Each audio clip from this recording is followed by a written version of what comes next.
Welcome to PKG சமையல். இன்றைக்கி நம்ம பார்க்க போகிறது என்ன அப்படின்னு பார்த்தீங்கன்னா காரக்குழம்பு தான். ஸோ அதுக்கு ஃபஸ்ட்டு என்னென்னா புளி வந்து நம்ம எடுத்து வாட்டர் ஆட் பண்ணிவிட்டு ஒரு 15 to 20 மினிட்ஸ் தனியாக எடுத்து வச்சுருங்க.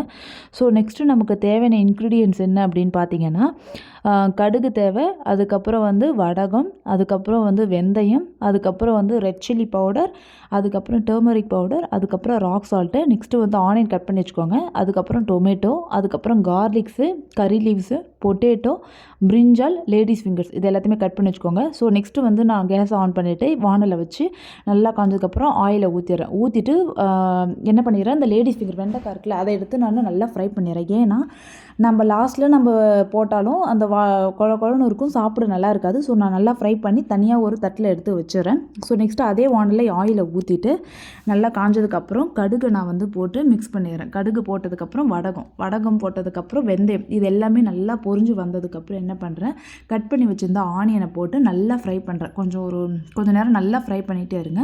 ஸோ நல்லா ஃப்ரை பண்ணி முடிச்சதுக்கப்புறம் வச்சுருந்த டொமேட்டோவை நான் மிக்ஸ் பண்ணிடுறேன். டொமேட்டோ மிக்ஸ் பண்ணிட்டு அதுக்கப்புறம் கருவேப்பிலையும் அதுக்கப்புறம் பூண்டையும் நான் மிக்ஸ் பண்ணிடுறேன். மிக்ஸ் பண்ணிவிட்டு நல்லா ஃப்ரை பண்ணுங்கள். பட் லோ ஃப்ளேம்லேயே வைங்க.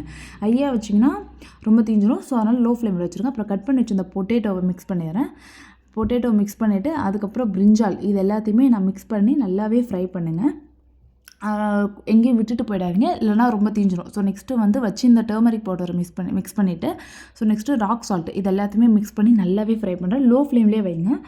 அப்போ தான் கொஞ்சம் நல்லாயிருக்கும். ஹை ஃப்ளேமில் வச்சுட்டேன்னா தீஞ்சுன்னா நல்லா இருக்காது. அப்புறம் புளி கரைச்சி வச்சுருப்பேன்ல அதை எடுத்து நான் என்ன பண்ணிடுறேன், நல்லா ஃப்ரை ஆனதுக்கப்புறம் அந்த புளியை எடுத்து நான் இதில் மிக்ஸ் பண்ணிடுறேன். மிக்ஸ் பண்ணிவிட்டு ஒரு 3 to 4 ரெட் சில்லி பவுடர் வந்து நான் மிக்ஸ் பண்ணிக்கிறேன். நான் உங்களுக்கு எவ்வளோ தேவையோ அந்த புளிக்கு ஏற்ற அளவுக்கு நீங்கள் ரெட் சில்லி பவுடர் நல்லா மிக்ஸ் பண்ணிக்கோங்க. ஸோ நெக்ஸ்ட்டு வச்சு இந்த லேடிஸ் ஃபிங்கர் ஃப்ரை பண்ணியிருப்பேன் அதையும் நான் மிக்ஸ் பண்ணிடுறேன். மிக்ஸ் பண்ணிவிட்டு நல்லாவே வரணும். நல்லா கொதித்து வர அளவுக்கு நல்லா வந்து இது பண்ணிவிட்டு ஒரு தட்டு போட்டு மூடி வச்சுருங்க. அதுக்கப்புறம் ஃபைனலாக நான் வந்து வெல்லம் ஆட் பண்ணிடுறேன். ஸோ காரக்குழம்பு ரெடி.